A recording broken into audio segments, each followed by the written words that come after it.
Well, Israel is one of the loudest voices calling for a tougher line on Iran's nuclear program, but Israel's own nuclear capability has never been put to inspection. Even so, this is what is known. Israel has 2 nuclear research centers at Dimona and Sirak. Latest estimates suggest Israel's produced at least 118 warheads with weapons-grade plutonium. The Jericho ballistic missiles are capable of carrying such weapons. The Jericho 1, which is now obsolete, had a range of 500 kilometers and could carry a 20-kiloton nuclear warhead. It's 20 times more powerful than the US bomb dropped on Hiroshima in 1945. The Jericho 2 has a range of 1,500 kilometers. It could just reach Iran and is believed to be able to carry a 1-megaton nuclear bomb. That's 1,000 times more powerful than the Hiroshima bomb. And it's thought a Jericho 3 is now being developed, able to travel around 5,000 kilometers, bringing all of Iran and Europe into its range. Nicole Johnston has more. In southern Israel, the Negev desert unfolds all the way to the sea. 13,000 square kilometres of tough terrain. Out here in the middle of the baking desert is probably the perfect place for Israel to put something that it doesn't want the rest of the world to know about, and it certainly doesn't want the rest of the world to see. And that something is the Nuclear Research Centre Negev, also called Dimona. Shrouded in secrecy, this facility is closed to inspectors from the International Atomic Energy Agency, and that's because Israel has never signed the Nuclear Non-Proliferation Treaty.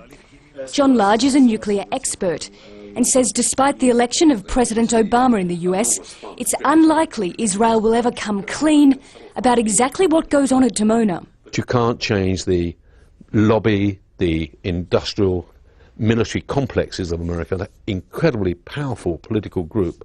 Your generals don't change. They take years to change. Your president can change quickly. Generals take years to change. And it's the generals who need this. But do Israelis think they need it? And would they be willing to give it up for a nuclear-free Middle East? We went to the city of Dimona, around 10 kilometres from the nuclear facility. Here the people we spoke to support the country's nuclear research program. But we asked them, given the official silence surrounding it, if they'd like to know more about it. No, I don't want to know what I have in Israel, but I have to know that I have a strong Israel, and it's very good for me. Amir Beton's mother worked at the Dimona plant, and he sees no reason for Israel to join the Nuclear Non-Proliferation Treaty or to allow IAEA inspectors into the country. If it's come all the inspectors over there, all the country can see what you have over there. It's not good. But not everyone we met was content to stay in the dark about Dimona.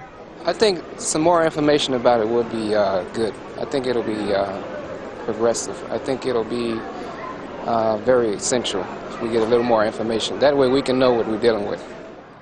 Israel maintains an official policy of ambiguity, neither admitting or denying it has nuclear weapons. The work at the Dimona facility is secret and its employees silent.